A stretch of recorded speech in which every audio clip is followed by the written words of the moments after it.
За нийгмийн салбар бүрт өөрсдөө манлайллыг бий болгож яваа манлайлагч лидер залуусыг урьж оролцуулдаг залуу лидер нэвтрүүлгийн шинэхэн дугаар эхэлж байна. Бид өнөөдрийнхөө дугаарт нүүдлийн зурган өвгөлмж сангийн тэргүүн, зурган номын зохиолч, зураач, за олон улсын Манга Awardсын тэргүүн Гран-при шагналт Намбарлын Эрдэнэбаяр зураачиг урьж оролцуулж байна. За танд энэ өдрийн мэндийг хүргэе.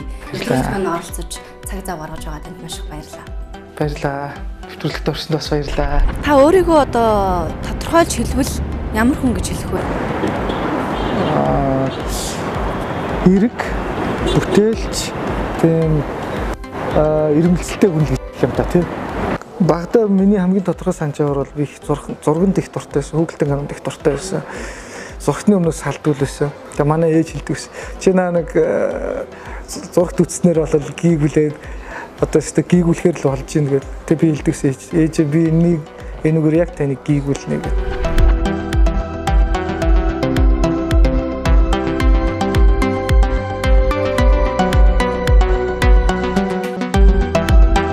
Ер нь та зураг зураад хэдэн жил болж байгаа вэ? Тэгэхээр одоо нийт бүтээлийн тань хэдэн хувь ер нь юм комик зураг гэдэг бол? За би ч одоо мэдээ орсон цагаас л гэтэгдэн. Тэгэхээр гээд тооцсон бол 30 жил зурж байна. Миний ерөөсө зургийг ерөн цохилох сэдв хүүхэлдэйн кино юм комиктэй л холбоотой. Би одоо ер нь хүний урамд юм том юм затан давуу тавьж хагаад тийм бүтээлийн чанартай зураг зурж үзв шүү дээ. Тэгээ нөгөө комик зурагч нар бол А3 хэмжээнд л гол зургнуудаа зурчдаг. Тэгээд үндсэндээ бол би одоо 2000 оны их үеэс хойш одоо хүртэл тасралтгүй комик зурж байна. Таны багын мөрөөдөл бол ерөөсөө зураг зурах. Тэг. Миний багын мөрөөдөл би ер нь ингэсэн юм аа. Хүүхдтэй их зурх дуртай байсан. Нэг мөрөөднөхөөс ил зураад зурх нь надад таалагддаг байсан. Тэр бол баг миний хавьяас баг. Зурх нь надад таалагддаг учраас л би маш их зурсан. Тэгээд тэр чадвар минь хөгжсөн. Тэрнээс бол би бага ангид байхдаа ингээд тийм ч онцгой зурдаг гэсэн гэж би бодохгүй байхгүй. Гэхдээ мэдээж надад одоо юу гэдэг юм зураад байгаа учраас тэр цаг зарцуулаад байгаа учраас тийм чадварууд бол багаар сууж исэн байгаа. Би нэг 2-5 дугаар ангийн хооронд л зургийн тухайлж явсан хүн байгаа шүү дээ. Тэгээ боловсрол миний зургийн боловсрол яг гэвэл тий би одоо яг нөгөө зургийн нэм мэргэжлийн чиглэлээр сурж байгаагүй. Тэгээд би яг 2 дугаар ангид нөгөө Симба үзээд хараатны хаарслаг гэдэг. Тэгээ би ерөөсөө яг ийм юм хийдэг хүн болов гэж бодсон байна. Тэр бодол намайг ер нь их өөрчилсөн. Тэгээ би ингээд зурна өдөрт ингээд 5 зураг зурна. Тэгээ би өөр юу гэж боддог байсан бэ гэхээр за би одоо тэ ирээдүйд ийм хүүхэлдэйн кино хийдэг хүн байж ич нэг одоо хараал хэлээд явах вэ гэж би бодож ирсэн. Тэгээ яг тэгж бодоод би ерөөсөө юу хийхэ болцсон шүү дээ. Хараал хийхэ болцсон. Тэгээ манай ангийн хөхт нэг байжснаа намайг ажигласан юм байсан. Чи яагаад ингээд ямар ч хараал мараал хэлдэг юм бэ гэд. Тэр бис. Гэхдээ би ер нь хараал хэлэхгүй гэж бодож байгаа гэсэн чи. Чи бити цаг үеэс хоцроо чи ингээд бүгд гоё хараал хэл мараал хэлж байгаа. Чи хараал хэлэхгүй байна гэд. Тэр жишээ нь хүний өөр хүүхд багталгүй ингээ өөрийнхөө тодорхой ингээ бодолтой хүн гэж байдаг шүү дээ. Бодоод эхлэхлээр би ингээ би тэхгүй гэдгээ ингээ шийдээд эхэлдэг. Тэгэхээр тэр бол одоо миний яг зорилготой мөрөөдөлтэй байсны шинжилтэй. Ерөөдөө мөрөөдөлтөд зориулж их. Тийм би өөрөө бэлдсэн тийм. Тэгээд нөгөө 10 жил төгсөл хүүхэлдэйн киноны зураач болъё гэсэн Монголд үйлдвэрч байхгүй. Энэ чиглэлээр явах ямар нэгэн боломжгүй тухайд байсан. Тэгээд би 2000 оны их үед энэ хүсэл мөрөөдлөө орхичмоор байгаад байдаа. Тэгээд комик бол миний нөгөө санаагаа болгож болох хамгийн амар хэлбэрээс баггүй. Би зохиол өөрөө бодоод дөрөв өөрөө зураад тэгээд өөрөө ганцаараа сууж байгаа ч гэсэн комик гаргачих болдог. Тэгэхээр манай нэвтрүүлгийн уламжлалт асуулт байдгийг одоо манлайлагч байна гэж ямар хүнийг хэлэх ёстой юм? Хүн хийж байгаа бүтээж байгаа зүйлдээ манлайллыг бий болгохын тулд хүн яаж чих ёстой юм бэ? Таны хувьд манлайлагч хүнийг юу гэж тодорхойлмоор вэ? Яг нь ер нь бол манлайлагч хүний хамгийн олон шин чанарууд байгаа. Тэр дотроос хамгийн гол шин чанар бол хариуцлага хүлээх чадвар л та. Тэгэхээр мэдээж одоо манлайлж байгаа хүн хийж байгаа тухайн зүйлийнхээ урд гарч ингээд явуулгүй яах вэ? Мэдээж бусдыгаа уриалгах ч гэдэг юм ингээ олон зүйл ярьж болох ч гэсэн эцсийн дүндээ хариуцлага хүлээх л үүдийн л та. Лидер хүний хувьд бол бусдынхаа өмнөөс өөрийнхөө хийж байгаа ажлын өмнөөс өөрийнхөө өмнөөс хариуцлагатай байх. Ингэжээс нөгөө бусдаа одоо юу гэдэг хийж байгаа ажилдаа хийсэн болно л тоо. Тоол энэ Япон улсын одоо гадаад хэргийн яамны зохион байгуулдаг олон улсын манга авардсан шилтгэн шилдэг Алтан гран при шагналыг эзэн болсон баа шүү дээ. Тэр энэ уралдаанд яаж оролцсон? Бүтээл ер нь одоо ямар шалгуураар энэхүү уралдаанд одоо төрүүлсэн болоо? Тэгээ Япончууд энэ комикс урлагийг манга гэдэг юм төрөл гаргаж ирж хөгжүүлээд тусдаа бараг категори болох хэмжээнд хөгжүүлээ гаргаад ирсэн байна. Энэ бол үнэхээр дэлхийн нийтийн соёл болж игээд засгийн газрын хэмжээнд энэ асуудлыг гаргаж ирье гэдэг. Тэгээд тус уралдааныг зарлаа. Тэр уралдаа минь болохоор засгийн газраас явуулж байгаа учраас маш нэр хүндтэй рейтингтэй болоод ингээд уралдаан явж хат 8 дахь жилийнх нь тэр би төрүүлсэн. Тухайн үед би нөгөө бомбардагийн ихний сурвалжийг гаргаж байжсэн. Тэгээд за энэ сурлаараа 90 гайг болсон юм чи оролцоод үзье гэж бодоод бүтээлээ явуулсан. Тэгээд бас мартчихчих. Тэгээ нөгөө хөглөө залгаж байна. Японы хэлний сайд шимс сайд. Чи нэг ирээ дуулзаад өрхмөр байна гэдэг. Яваа орсон чинь за яста баяр өргөө төрүүлсэн барьсан гэд би юу лэг бод энэ хүү андурж байгаа юм бол үүдэх шин. Тэгсэн чи юу лээ гэсэн чи бомбардаг ярьж байна. За яалчгаа нөгөө уралдаан биш тэгээд. Тэгээ үндсэндээ бол яг хоёр нэг их нэр хүндтэй уралдаан гэдэг би мэднэ.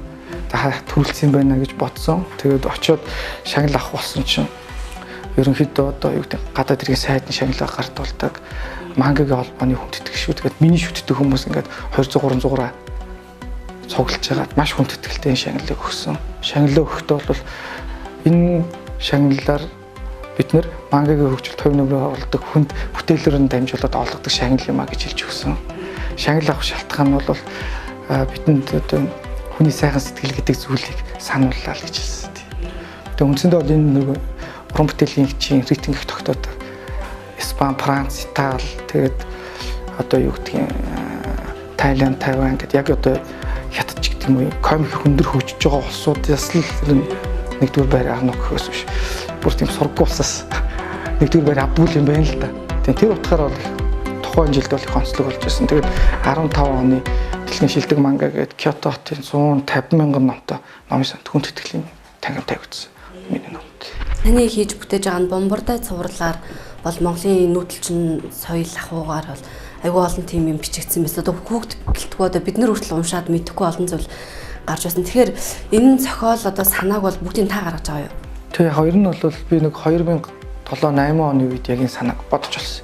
Яагаад гэхээр одоо Монгол контент үйлдвэрлэгч, Монгол контент хийдэг хүн байлаа гэхээр Монгол хүүхдүүдэд юу хамгийн хэрэгтэй вэ? Монголоос ямар контент хамгийн одоо олон улсад өгөөчтэй байх вэ гэж бодно л доо. Тэгээ бодоод ер нь бол Монголын нүүдлийн соёл дээр суурилсан энэ стори байна гэдэг л бодол төрсөн. Тэгээд нөгөө талаасаа энэ бол зөвхөн одоо нэг уран бүтээлч гэхээс илүү энэ бол бүр монголчуудын нийт асуудал байна гэж би хувьдаа үзээд тэгэл ерөнхийдөө энэ төслийн санаа их. Тэгэхээр бидний монгол монгол улсчууд улс бусад үндэстэн юугаараа сони гэхээр онцлогоор л сони. Тэр онцлог нь юу гэхээр үс соёл. Тэгэхээр энэ бол тийм ч одоо нэг хамааралгүй зүйл биш юм. Бидний Монголын бит болон бит бус соёлыг яг энэ комик болон хүүхэлдэйн кино хэлбэрээр 108 контент болгож хийх. Одоо энд ингээд жишээ нь морин хуур, аргал түүх, хонд явах, гэр барих, тэ унаг тамаалах гэл ингээд бидний яг амьдралд мэддэг мөртлөө мэддгүй тэр соёлын зүйлүүдийг хүүхдүүдэд ийм сонирхолтой контент хэлбэрээр хүргэх. Тэгээ тэрийгэ цогцоор 108% ингээд цогц бүтээл болгоод хийхлээр үндсэндээ бол бидний өөрсдөө соёлын үеийг сонирхолтой хэлбэрээр анимац хийгээд бүтээгдэхүүн болгоод өв болгоод үлдээч хэлсэн санаа байхгүй. Тэгээ манай төсөл бол анх 2013 онд эхэлжсэн. 20 жил 20-25 жил үргэлжлэх тийм зорилготой төсөл юм. Тэгэхээр бомбардагийн 108 цуврал бол 20 гаруй жилийн хугацаанд бүрэн хийгдэж дуусгана шүү дээ. Одоо ер нь 108 цувралаас хэдэн цуврал гарсан байгаа вэ? Одоо бол 6 цуврал гарсан байгаа. Нэг motion comic гарсан, хүмүүс нэлээ хүрсэн. Бид нар сая Япон, Солонгос, Тайланд, Индонезийн багтаа хамтраад нэг хүүхэлдэйн кино хийгээд дуусглаа. Гэх мэт ингээл зөндөл хөгжилтэй шүү дээ. Дараагийн цуврал зохиол одоо хизээ гарах үлээ цуврал ном нь. Тэг яг бид нэр тэрэн дээр цаг үргэлжлэл ажиллаж байгаа л да. 11 сарын ихээр бидний төлөвлөж байгаагаар манай 7 дахь цуврал гарна. Тэр нь хүмүүс их хүлээлттэй байгаа юм биш үү? Бомбардагийн авч ин чин гэхэд арай олон хоног гэрээсээ явуулчлаа. Зохиолч одоо энэ асуудлыг авч хилцээч гэсэн. Харин тийм ээ, бид нар одоо их чармаа ажиллаж байгаа хүлээлгэж байгаа дуушлаарай. Гол нь нөгөө бид нар ингээд контентын хөгжүүлэлт гэдэг бас тодорхой юм стандартын ажлууд хийж байна. Манай энэ бомбардагийн дүр чинь бас их өөрчлөгдөж байгаа маа.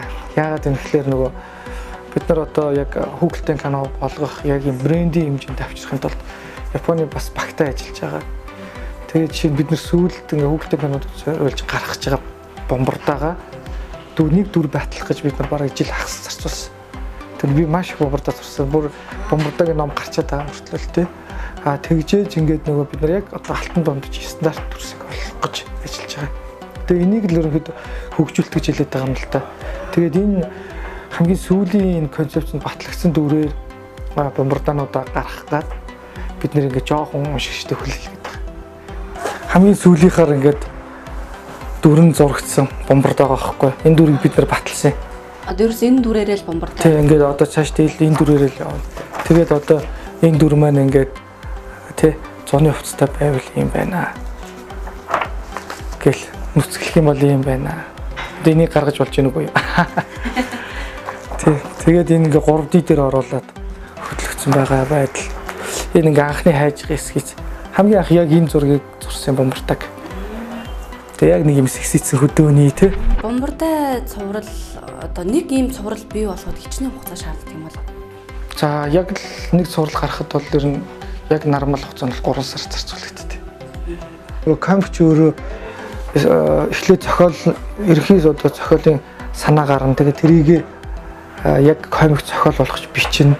Комик зохиол болгож бичснэ одоо storyboard гэдэг болгож хийн. Тэрийг ингээд үндсэндээ одоо энэ дээр харагдаж байгаа нөгөө санаагаа storyboard болгож тэмдэглэждэг байхгүй. Ийм юм зурнаа, ийм юм зурнаа гэдэг. Тэгээд дараа нь тэр маань өөрөө ингээд яг өнгөтэй зураг харандаагаар ингээд яг гол тодруулаад тэгээ энэ дээр хэрэг зарим комик бол нөгөө түшэр инкийн тэгээ тэрийг компьютерд оруулаад буудна. Буцсныгаа одоо ингээл хийсээр хагаал ном болгож гаргаж ирнэ л дээ. Тэгэхээр энэ үндсэн 5 6 том шатны дараа л яг уншигч ном хүрдэг. Бомбардай бол одоо ингээд бүр брэнд болтлоо ер нь хөгжсөн байна. Бомбардайгийн цуврал номнууд гарч ийн, хүүхлийн кино гарлаа. Одоо жүжиг тавигдаж байгаа юм билэ тий. Тэгэхээр аягнууд бас гарсан байна. Түрүүн таны оффист ороод мэдлээ. Энэ талаар яриач. Яг уу бид нэр ингээд чанартай хүмүүст хэрэгтэй тодорхой юм бүтээгдэхүүн хүн болгоод ингээд баатар таниулангаа хийх гэдэг. Энэ өөр ямар зорилготой вэ гэхээр ер нь контентын зах зээл бол 10% нь яг шууд бүтээгдэхүүн маркетинг нь бол шууд контент нээдэг. Үлдсэн 90% нь бол дандаа дагалдах бүтээгдэхүүн байдаг. Тийм болох тэр утгаараа одоо аауд үсгээр зайлшгүй нөгөө дагалдах бүтээгдэхүүнүүд хийн. Тэгэхээр оюун санааных нь хувьд хүүхдэд хүрж байгаа зүйлийг одоо бодит болгож хэрэглээнд нь оруулах энэ нэг төрлийн бас их оновчтой бизнесийн одоо шийдлэлтэй. Тэгэхээр жил хинт хүйтэрч өвл эртэ хэлжээ. Ээжээ та таарч гэнэ үү? Алло. Бүр таарчихсан байх Өвчин ямар хэлж ирэх вэ штэ? Нэг л өдөр ээж нь ханиад хүрчээ. Бомбардай хөө 5 настай. Аянжинд явсан эцгийн хэн оронд эцэг болж энэ айлыг авчива эрхүнтэй. Хүүг дөрвөлж рүү ганц 2 хон аргал хийлээ. Ээжээ манайх аргалгүй болчихож. Одоо ч аргагүй дээ. Би харгалт яваад ирээ. Та бүр даарчихсан байна. Яах нь миний хүү? Гатаа хүйтэн байна шүү дээ. Та намайг даарна гэж бодоо юу? Эсвэл айн гэж бодоод байгаа юм уу? Миний хүү чинь өлчөр зоригтой шүү дээ. Тэгвэл би явлаа. Хоёулаа гэрээ дулаацуулъя. Ээжээ хүн удахгүй. Би дулаа хувцлаад гэрээсээ холдолгүй яваад ирнэ.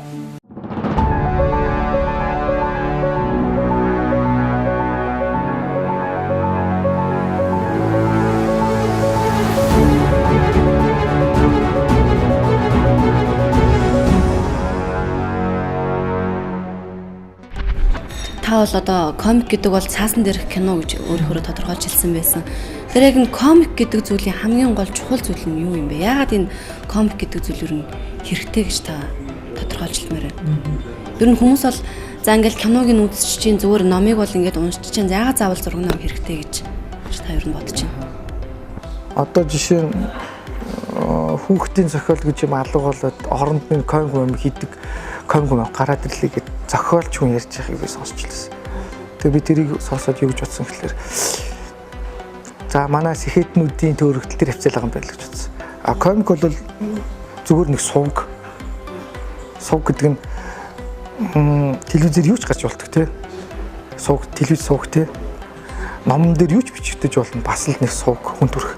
А комик бол ямар онцлогтой вэ гэхээр зураг, текст хоёроор дамжуулаад агуулгыг хүүрнэдэг. Хүний одоо бүх хэрэгчлөөг өгчөж байгаа байхгүй. Тэр бэкграунд, наан тэр дүрнийхэн сэтгэл хөдлөл, тэрний ярьж байгаа үг, үйл явдал нь дараагаар өрнөж байгаа. Тэр яг кинонд байдаг элементийг цаасан дээр буулгацсан учраас л би нэг комик бол цаасан дээр кино гэж хэлээд байгаа юм л да. Тэгэхээр ийм сувгийг бид нэр ийм сонирхолтой хэлбэрийг ашиглаад одоо үндсэндээ бол одоо агуулга контентыг хүүхдэд хүргэх нь арай сонирхолтой байна л гэж хэлээд байгаа. Тэгээд нэгэнт ингээ комик төр агуулга сайн базагдчихлаар тэр мань өөрөө хүүхдийн нэвтрүүлэг болж болдог, кино болж болдог ингээд маш их тэр комик дээр ч суурилж юм гардаг. Тэр бүтгээл 1950 онд Европын эрдэмтэд комикоор одоо хоргоо одоо юу гэдэг тийм хүртэл одоо юу гарч илаа шүү дээ.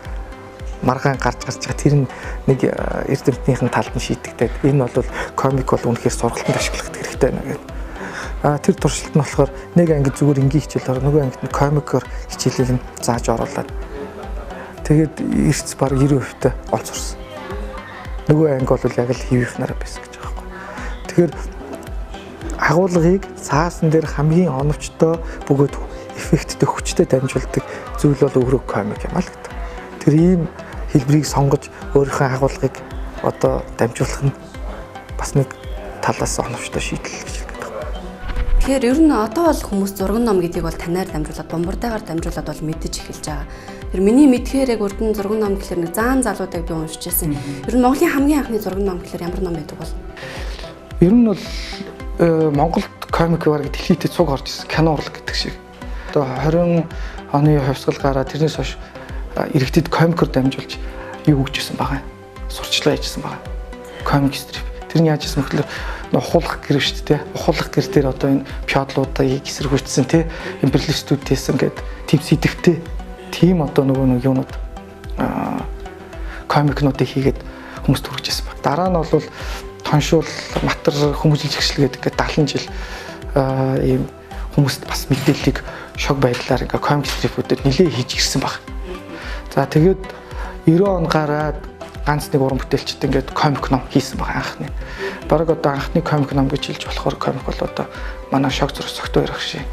Борхоо отго төмөрхүүгээ 90 онд тэр комик ном ч гарч илаа шүү дээ. Таны одоо анхны ном бол 300 тайчуудыг даарсан гэсэн одоо комик байт юм билээ. Дараа нь бол Батхан одоо гэсэн тийм сурал одоо комикууд гарсан байсан. Тэгэхээр тэдгээр одоо эхний номуудыг гаргаж явах, эхний 3 номыг гаргах хугацаанд бол би маш их зүйлийг ойлгож авсан. Яг ном гэдэг зүйл бол миний хийх зүйл биш юм байна гэсэн бодол төрж исэн гэж. Тэгэхээр тэр зүйлээс та юуг ойлгож авсан? Яад бас эргээд шантрахгүй энэ комик ном руу эргэж орсон юм бэ? Би 300 тайчууд гээд 3 дэвтэр комик гаргасан. Тэгээ тэрэн дээр би юу ойлгосон бэ гэхээр би тэрийг чинь баг гарах гэж жил хагас зарцуулсан байхгүй. Тэгээд зохиолоос ахуулаад санаа манаа ингээл би нэг 2-3 найзтайгаа хамтарч хийжсэн. Тэгээд би өөрөө комикийн чиглэлээр хангалттай сурч судлаагүй дээр нь тэгээд тийм зүйл хийхээр зориглоод хийсэн. Тэгээд тэрний араас болохоор офис түрээсэлсэн, компьютер сурах хэрэгтэй болсон. Тэгээд баг зохион байгуулах хэрэгтэй болсон. Тэгээ хөрөнгө оруулалт болоод номоо хийх хэрэгтэй болсон. Хэвс номоор реклам хүртэл хийж цацсан. Тэгээ хамгийн амар нь юу болсон бэ гэхээр зарагдаагүй. Тэгээ өрөнд ороод босгохгүй. Тэгээ тэр өөрөө төлөх хэрэгтэй болчихж байгаа. Тэгээ тэр нь юу гэсэн үг гэхээр нөгөө тэгээ би тэр ажил дээрээс нэг юм л ойлгосон л та. Ер нь би ерөөсөө чадахгүй байгаа юм байна гэдэг аюулсан ойлгосон байхгүй. Би ерөөсөө чадахчгүй юм байна. Тэгээ миний хийчээд байгаа амираас хангалттай болгочихгүй юм байна. Хамгийн том хариу нь хүн авахгүй байгаа байхгүй. Ер нь Бомбардаатай харьцуулбал таны анхны комик номын гол алдсан зүйл нь юу гэж бодсон бэ? Тэгээ яах те нөгөө анхны юм хийн гэдэг нь өөрөө тэр чигээр л алдаал юм байл л. Зохиол ингээл. Тэгээ яагаад алдаа болж байна гэхэлэр яг одоо гаргасан бүтээл мань бол юу гэдгийг ингээд туршлагатай хийсэн номтой мань харьцуулбал чанарын хувьд бол тийм сул зүйл. Гэхдээ онсын бас маш их. Би тэндээс чинь нөгөө алдаж үзээд тий нэг ажил хийж дуусгаад тэгээд өөрийнхөө одоо чадахгүй байгаа байдлаа мэдээд өөрийнхөө одоо нөгөө буруу төсөөл хэмжээнүүдээ бид нэгдэг чинь тэр бол айгүй бас оноотой юм дөө. Нөгөө бүр амар том алдсан гэхээс илүү. Ер нь амжилт гэдэг ямар хүнд ирдэг юм бэ? Амжилт бол яг одоо цагаа олоод ирнэ л дээ. Амжилт гэхээс илүү алдаагаа сонирх. Тэндээс таны амжилтын түлхүүр харагдана л та. Тэгээ хаана юун дээр байна вэ гэдэг. Амжилт гэдэг бол нөгөө туслаар ингээд цаас давхарлах мэт хийж ажил зузаан амжилт бичэндээ. Өөрийгөө намайг бол гадныхан бол сайн таньна танараас илүү гэд. Тэгэхээр гадныхан одоо энэ нүүдлийн соёлыг бол мэдээж их сонирхож байгаа бах нүүдэлчин ардын өв соёл зан заншил бол их сонирхолтой байгаа. Харин яг одоо энэ өв соёл зан заншлын эзэд болсон бид нар яг нүүдлийн соёлд хэр сонирхолтой хандж байгаа юм шиг танд харагдаж байна. Гэхдээ яг зүгээр би гэл нэлээд орнуудаар явбал хүмүүстэй уулзаал ингээд ярихаар Монгол хүн гэж байдаг, Монгол улс гэж байдаг, нүүдлийн соёл гэж байдгийг баг мэддэггүй. Тэгвэл чинь Америкийг мэдгүй хүн гэж байх уу? Японыг мэдгүй хүн гэж байх уу? Тэр энэ улс чи яг ингэж танигдсан хэлбэрээр одоо хөгжиж ин л байна л та. Тэгвэл ингээд судлаад өөрийнхөө хэмжээнд би нэг 10 жил нүүдлийн соёл энэ гэдэг зүйл судаад үзэхлээр ер нь бол соёл бол ахуйдаа байна. Тэгээ ахуй нь устгахаар соёл байхгүй болдог. Тэгэхээр бидний одоо анзаарч байгаа бол энэ нүүдлийн соёл маань өдрөөс өдөрт хөвмөгдөж байна. Эрчимтэй хотчлолд явагдаж байна.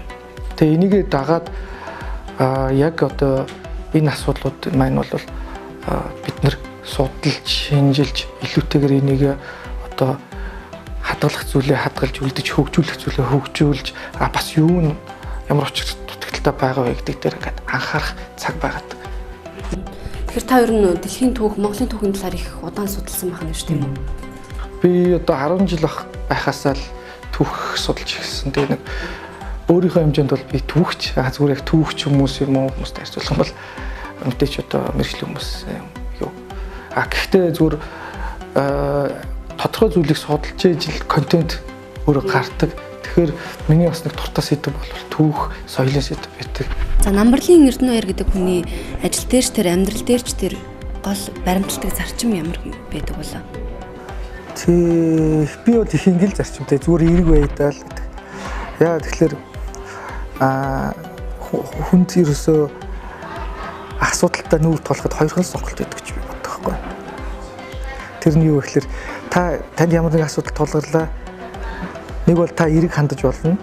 Үгүй бол сөрөг хандаж болно.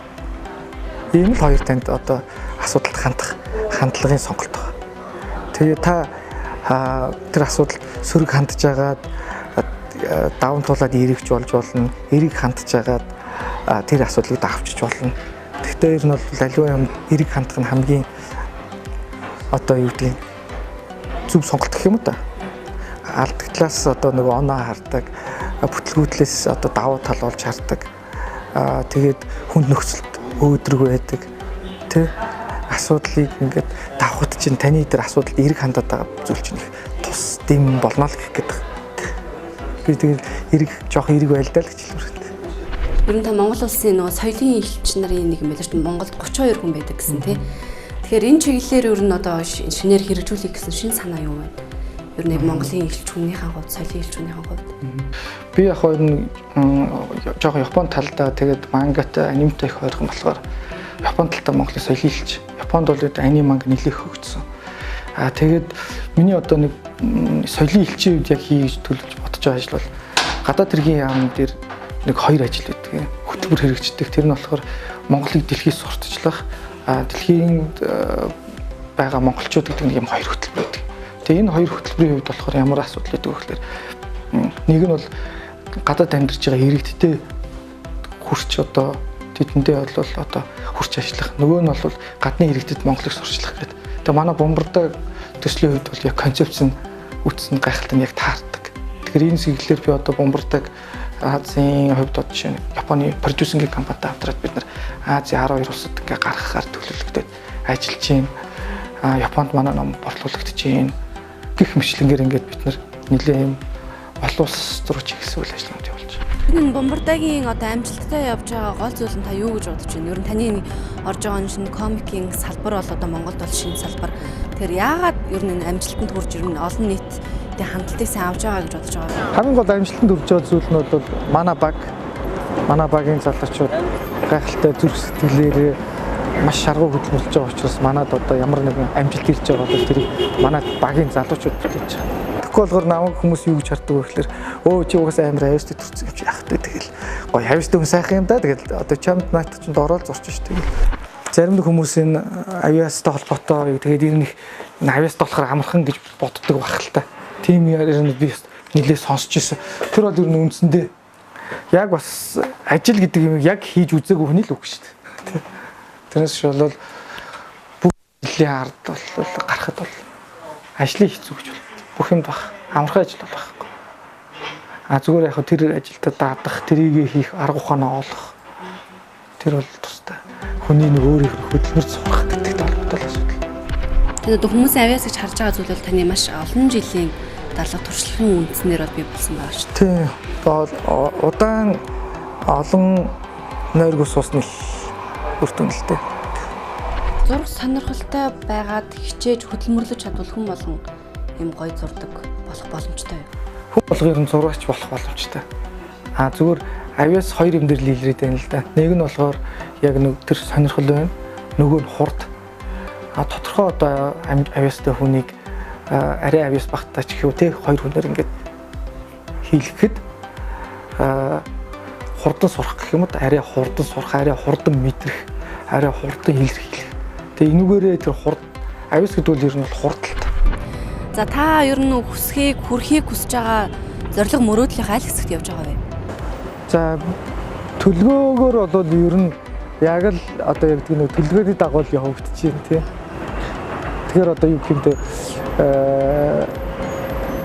ардтаа мөрөөжсэн мөрөөдөл маань 20-тод биелсэн байна. 20-тод мөрөөжсэн мөрөөдөл маань 30-тад маань биелсэн байна. 40-тод нэг ботцсон байгаа. 50-тадаас нэг ботцсон байгаа. Гэж явж лээ тийм. Тэгэхээр нэг 10 жилээр л мөрөөдөл бол дүгнээд байгаа. За та залуустай хандаж юу гэж хэлмээр вэ? Залуу үеийнхэнд Монголын ирээдүйд хандаж хэлэх үг. Яг уу залуучуудад битгий бусад найд, шалтгаан тоож, өөртөө найд, өөрийнхөө төлөө яв. Яад бол чиний л амьдрал ш. Зүгээр нийгмийн асуудлууд маш ихээр байгаа. Тэгэхэд түүнд бол залуу хүн тэр тусмаа ямар нэгэн шалтгаан тоочгоогоор яг энэ цаг үед амьдрах хэрэгтэй байхгүй. Тэрнээс бол за энд бол амьдрч эцгэн байна гэж гадагшаа гарч бол тийм ч чухал биш л гэж боддог. За бидний ярилцлагын түрээд өндөрлж байна. Асар их ажиллагааны хажуугаар урилгын манд хүлээн авч залуу лидер нэвтрүүлэгт маань оролцсон танд маш их баярлалаа. Тэгэхээр бид бүхнээс одоо өдөр тутам холцоор байгаа нүүдлийн одоо аж ахуй, өв соёлыг одоо эргүүлэн залуу үеийнхэнд одоо таниулан сурталчилж аваа. Таны ажилд өндрөөс өндөр амжилтыг хүсье. Бомбардаг магадгүй дэлхийн нийт тэр чигээрээ мэддэг баатар болох болтугай гэж хүсэн өрөөе. За эрүүл батар шгэ. За залуу лидер нэвтрүүлгийн маань шинэ дугаар үзэж та бүхэнд хүрлээ. Залуу лидер нэвтрүүлгийн дугаарынхаа зочноор олон улсын Манга Award-ын шилдэг гран-при шагналт, за нүүдлийн зургийн өгүүлэмж сангийн тэргүүн, зургийн номын зохиолч, зураач Намбарлын Эрдэнэ баяр оролцлоо.